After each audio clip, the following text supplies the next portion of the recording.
The following is a look at the killers of Dead by Daylight, and any real-world equivalents they might have. Let's continue. Max Thompson Jr., aka the Hillbilly. Curiously, this is another killer who comes from at least a partially privileged background, but unlike the Trapper, the Hillbilly's backstory is much more overtly tragic, as he never even indirectly benefited from what could have been luxury. Born deformed, he was locked away from society as something of a hated embarrassment to his parents, essentially being a prisoner in his own home to his own family, the Thompsons. Fed only through a hole in the wall, he became something of a feral child. I could list some truly shocking true crime cases of childhood neglect, but they're not that relevant and might be a bit much even for this project. There is some disagreement over the nature of Hillbilly's appearance. Some say born that way, others say he had scalding water poured on him as a child and this may contribute to his deformity. His parents had tried to kill him. Either way, he was locked up and completely alone, listening to the outside world go on. At least he was given a television, which showed him things as they should be. He was let out of his cell occasionally, but only as entertainment for his father and the local sheriff. The sheriff was corrupt, and the Thompson farm was involved in money laundering activities and who knows what else. The entertainment the boy was expected to do was kill the pigs. It was funny to the grown-ups. This is enforced infant zoo sadism, but it's not totally the influence of the father. The boy was envious of the pigs. They were given names, they were even loved before the slaughter, and not treated like less than trash. He clearly resented the bovine that had it better than him, and for good reason. This encouraged cruelty to animals reminds me of both Keith Jesperson and necrophile Patrick Kearney, the latter even killing pigs as a child. These killers got some much needed attention and approval from their fathers by killing defenseless animals. I'm not clear why Jesperson's father encouraged this behaviour, but he was a violent alcoholic who even electrocuted Jesperson, so I'm not going to dig too deep for an explanation.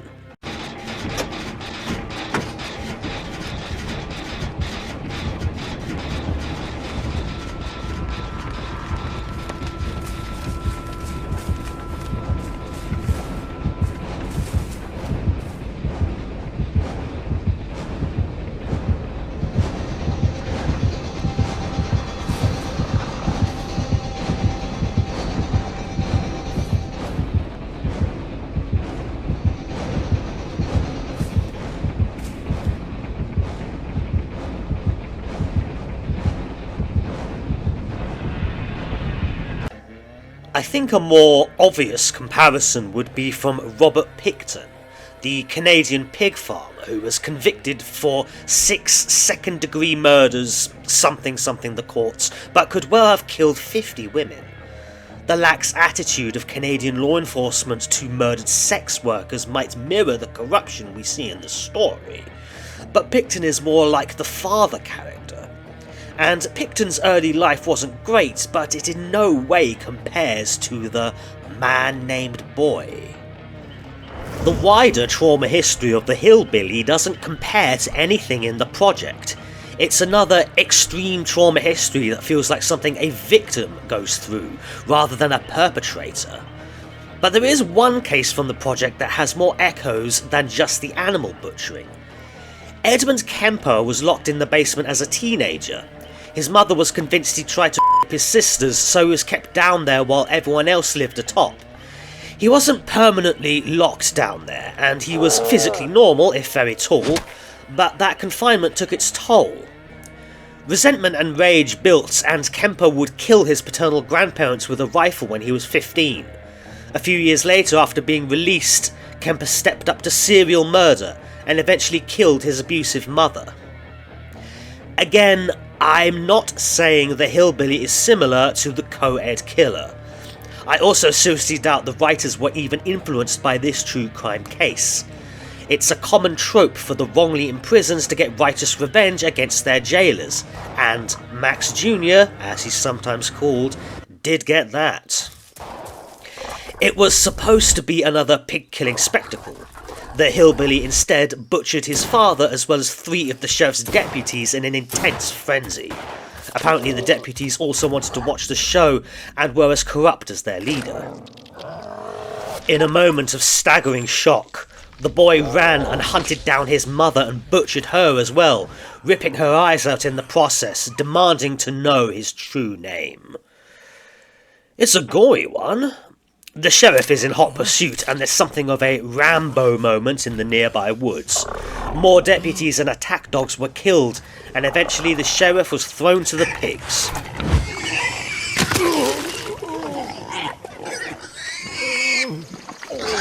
They will go through bone like butter. Bon appetit. This revenge was clearly satisfying, but I don't think the mind of the killer was in any position to ever recover. How many did he kill in his killing spree? More than 6? Less than 15? It's not clear. It's also not clear how much time passed between this spree and the entity recruiting the killer to its realm. Max lived alone at the farm for an indeterminate period of time, hiding out in his own dungeons. The hillbilly may have killed other people after his main tome story. It states he's chasing and slaughtering whatever he could find. He could well have found other people. Trespassers, lost teenagers, maybe even another farmer with a spade. He might well be a serial killer. Hillbilly certainly killed the rest of the livestock. Apparently the bodies of his parents were never found. This is the second instance of patricide already. I hadn't thought about how rare this is amongst serial killers, with the exception, again, of Pedro Filo, himself something of an anomaly amongst serial killers, and yet he's been discussed in all 3 launch killer bios. Matricide, however, got more hits during the project. I don't think Thompson Jr. is comparable to the likes of the aforementioned Nanny Doss, but once again, Ed Kemper comes up. Another serial killer that so far has been used for comparison in all 3 starting killers. He killed and violated his mother after a series of co-ed murders. Very curious, but again, I don't really feel the connection. Also, I didn't mean to say penetrated so suggestively in the project. I just forgot to edit that bit, whatever. Skipping ahead, Hillbilly is the only killer to have a bad relationship with his mother. Many of the others simply ignore the mother character's existence or hand-wave it from the narrative. Even the licensed killers weren't abused by their matriarch, let alone to this extreme. The last comparison I'd like to draw to the Hillbilly is via Henry Lee Lucas, who was more of a hayseed redneck type than the intellectual FBI interviewee Kemper. Lucas also killed his mother, and his background was almost as bad as the Hillbillies, and he had a very interesting time confessing to crimes he didn't commit to a corrupt law enforcement agency. The comparisons mostly end there, though. None of the killers I studied in my project were deformed, but Eric Cook did have a cleft lip, and that's all I'll say about that for now. But physical deformity will come up again.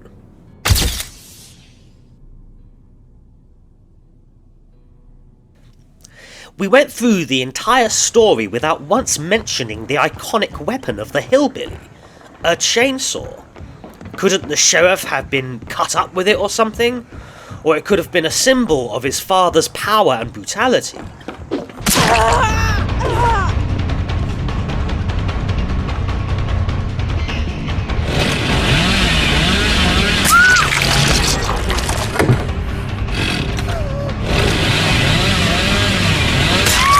Either the writers didn't want to push the limits of what often feels like a PG-13 game, or they wanted to distance themselves from you know what. The Hillbilly was a launch killer, And in those very early days he was presumably an homage to the great chainsaw-wielding bad guy of the 70s, Leatherface. Jump forward a few years, Leatherface winds up in the actual game next to who he inspired, so maybe the creative/writing team wanted to put distinctions between the two. The chainsaw is more iconic in the hands of Bubba than it ever was with Billy, and there are other details. Max Thompson Jr. could talk, and he was clearly at least somewhat intelligent when we examine his inner monologue and how aware he was of his surroundings and what was happening.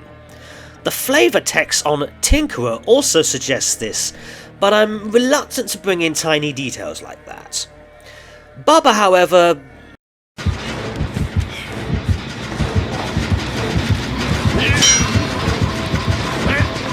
he's not the sharpest tooth in the belt.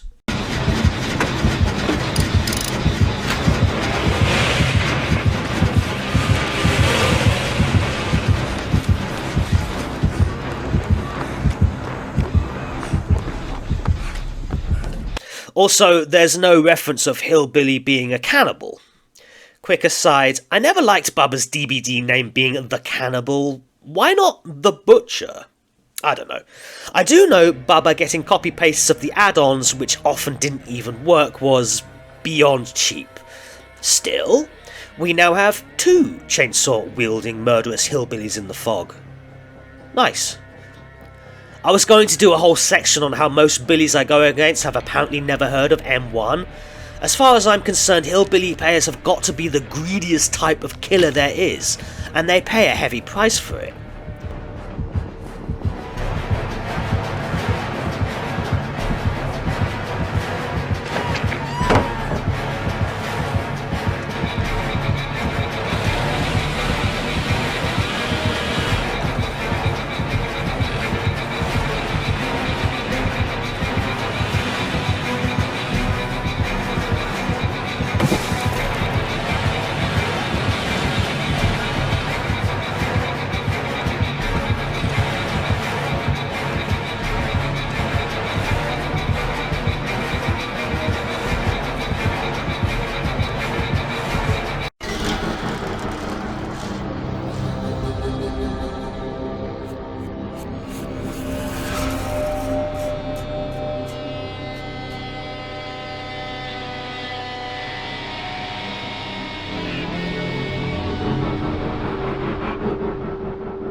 I like playing as the hillbilly, on and off. I'm old enough to remember how he was once the highest regarded male killer in the game.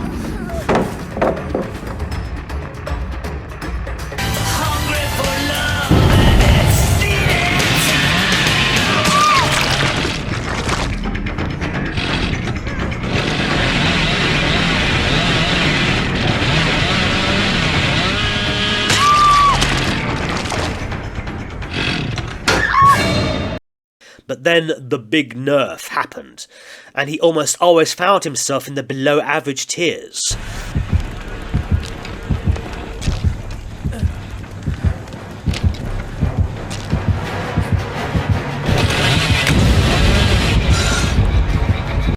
No, I was not a huge fan of those changes. I do like that scream he does, though. I will absolutely admit that having basic brown add-ons that decreased charge time and cooldown was a tad outrageous, But why replace them with so much garbage? Don't even get me started on the black grease. And does the tuned carburettor have to have such a stupid drawback of moving slower? But it was the overheat mechanic that truly clipped Hillbilly's wings, taking away several strategies that had previously made him formidable and frightening. Was it just to drop him a tier or two? I did have a personal theory that these changes were to reduce the pick rate of the Hillbilly, especially amongst American servers. It's a very dim way to approach the overused problem, making the killer less competitive and fun, thus less appealing, but what was once one of the most picked killers became a rarity. To make matters worse, his playstyle, being that of the bullfight boss, is more and more difficult in enclosed and cluttered maps. Maybe, somehow, Hillbilly can still come back to us. I had to edit those last few paragraphs since I first wrote them, but I'm keeping that last line as it is because it needs no build-up. Hillbilly is back.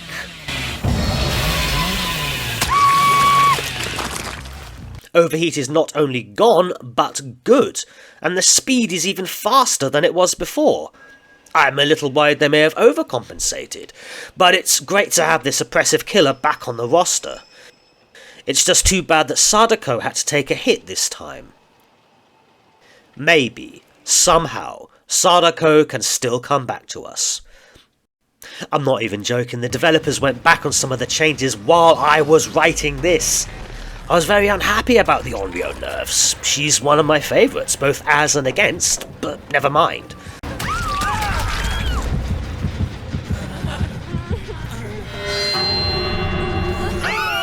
I'm sure the developers didn't mean to ruin our fun, and if they did, I think we should remain calm and not lose our cool.